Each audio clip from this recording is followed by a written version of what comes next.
Comment les Africains ont réussi à faire de la souffrance leur identité? C'est une question que je me suis posée parce que je distingue 2 choses. Je distingue, la vraie souffrance au sens, ne pas manger à sa faim, ne pas avoir, un emploi stable, vraiment une souffrance réelle et effective et une souffrance, fantasmée, une souffrance, qui sert juste de justification, une souffrance qui est basée sur le regard occidental. Je souffre parce que quand je me compare à l'Occident, j'ai pas l'iPhone, 17 Pro Max et donc c'est une question que je me suis posée parce que j'étais sur les réseaux, je regardais, les personnes, voilà. Je voyais qu'il y avait des gens qui voyagent, des Africains qui voyagent, certains, sont en soirée, chaque week-end. Ils dépensent beaucoup d'argent. Je vois des personnes qui ont des très beaux téléphones, des meilleurs téléphones que moi et vraiment et dans tout ça, en fait, l'Africain et de manière générale, moi, mon entourage, eux, ils s'identifient comme étant des personnes qui souffrent plus que moi, par définition. Et donc je me suis dit: «Mais c'est dingue qu'on ait réussi à mettre dans la tête de l'Africain que par définition, il souffre». Et il souffre plus que l'occidental parce que lui, et donc on n'arrive pas à avoir une autre forme de richesse qu'on peut avoir. Parce qu'effectivement, tu peux peut-être avoir, un meilleur confort, heu et être seul et donc si tu oses dire quand tu vis en occident que toi tu souffres et peut-être que tu souffres de solitude, on va dire: «Non, non, tu peux pas souffrir parce que c'est moi qui souffre. Je suis le seul à souffrir puisque je suis africain et j'habite en Afrique, donc forcément je souffre plus que toi».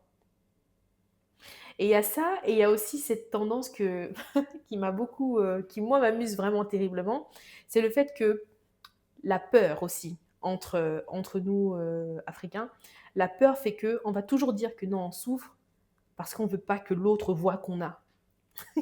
Et moi, c'est cette partie-là de la souffrance, hem, que je trouve risible et que je trouve que c'est assez intéressant de l'interroger puisque le fait de dire: «Bon, je suis, en souffrance parce que tu es en souffrance, parce qu'on sait tous que, beh, en Afrique, tout le monde souffre parce que c'est ce qu'on nous dit, c'est ce qu'on nous met dans la tête.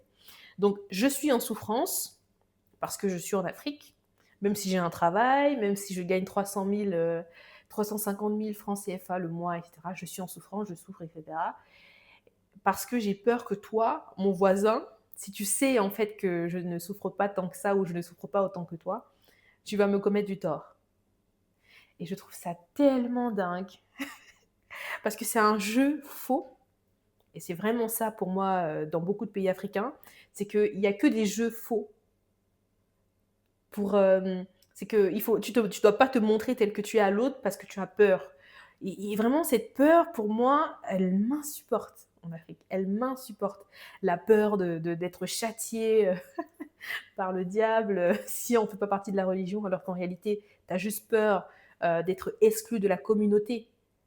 Beaucoup de gens sont religieux aujourd'hui en Afrique uniquement parce que s'ils ne le sont pas, ils ne pourraient plus faire partie de leur famille. Ils seraient rejetés par leur famille, ils seraient rejetés par tout le monde en fait. Et donc au lieu de se dire est-ce que ça fait sens pour moi, est-ce que cette histoire de bonhomme machin là dans le ciel, ça me fait sens? On va se dire ah non non non non non, je crois en Dieu, je vais faire semblant de croire en Dieu comme ça j'ai pas de j'ai pas de problème. Donc j'interroge vraiment cette souffrance parce que pour moi, elle sert de justification pour beaucoup de femmes aussi. Parce que je vois dans je parle vraiment d'une souffrance qui est fantasmée, hein, pas de la souffrance. Parce que du coup, cette souffrance fantasmée, elle sert d'ombre en fait. Elle ne permet pas de voir même en fait réellement les vraies souffrances des personnes. Donc, cette souffrance qui sert de justification pour faire l'innommable, par exemple les femmes ou les hommes aussi qui commettent des actes comme les femmes qui vendent leur corps, il y en a énormément dans beaucoup de pays africains, des hommes qui vont être dans le banditisme, petit ou grand banditisme, Et tout ça pourquoi au final? C'est même pas pour améliorer, non, non, c'est juste pour avoir des le dernier sac, pour avoir, le dernier, iPhone. Et donc moi, c'est en ça que je me pose la question parce que j'ai l'impression que, il y a plus un délire dans la souffrance qu'une souffrance réelle pour beaucoup de personnes. On nous a tellement dit que Afrique égale souffrance, que maintenant en fait, on s'identifie à cette souffrance et on justifie tout ce qu'on fait par la souffrance. Le fait, par exemple, d'avoir ce rapport-là, une fois que quelqu'un voyage, on a un rapport, on le prend pour un objet. Voilà. Une fois qu'une personne voyage, c'est qu'elle te doit de l'argent. Parce que toi, tu souffres. Forcément, tu souffres. Donc, cette personne, elle te doit de l'argent. Puisque toi, tu souffres trop et elle, peut-être, elle vit trop bien. Et donc, ce rapport-là fait qu'il y a vraiment une déshumanisation, en fait, des rapports qui sont, en fait, bah, moi, comme je souffre, je suis en dessous de toi. Toi, tu es au-dessus de moi. Donc, tu me dois. Tu me dois de l'argent, tu dois t'intéresser à mes souffrances parce que je souffre toujours plus que toi, parce que toi, tu es en Occident. Et du coup, toi, en échange, bah, t'as rien du tout. Donc, c'est une question que je me suis posée puisque je vois en fait le nombre de personnes qui par des stratagèmes, essayent de soutirer de l'argent à moi-même ou bien à d'autres personnes que je connais qui habitent aussi en France. Ils vont trouver par des stratagèmes, soit c'est la maladie, soit c'est ceci, soit c'est cela. Et donc, tout le monde se pense très malin à l'idée de se dire ah non, je souffre, donc je vais trouver un moyen d'avoir l'argent de l'autre personne là qui est en Occident, en pensant qu'il est le seul, alors que tu es peut-être le 60e du mois en fait qui fait ce jeu-là. Et donc, comment est-ce que on peut arrêter de s'identifier à la souffrance pour enfin voir la richesse qu'on a autour de nous? Beaucoup de personnes en Afrique disent qu'elles souffrent alors qu'elles ne souffrent pas. En fait, c'est ça ce que je veux dire. Parce qu'il y en a beaucoup qui souffrent réellement, mais il y en a beaucoup qui ne souffrent pas et qui parlent beaucoup fort de leur souffrance parce qu'ils ont peur, parce qu'il faut rester dans ce système de souffrance, etc., etc.